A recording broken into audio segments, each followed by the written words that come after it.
And so getting towards phishing-resistant authentication is absolutely critical.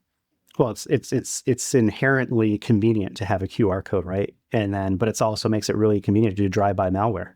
You don't know what you're scanning. I remember, originally when we were several years ago when we were doing the podcast, we did like a tiny URL, and we got a lot of blowback from the information security group. Is like, don't use tiny URLs, don't use URL shorteners because people want to know what they're clicking. Which, sure, okay, yeah, totally makes sense. And right. Yeah. But we're doing the same thing with QR codes. You don't know what you're scanning, right? And they're all over the place. And so how do you trust something like that? I always point back to the Nigerian prince who used to be, very, very poorly educated from like an English perspective to send those emails to people.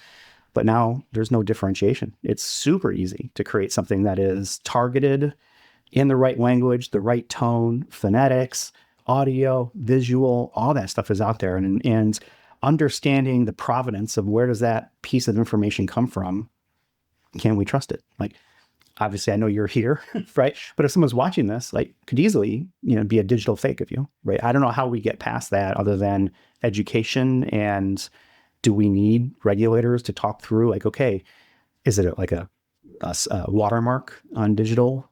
How are you going to explain that to, Jim, your dad? We always point to as like someone who's not up on the technology side. Well, you got to look for the watermark.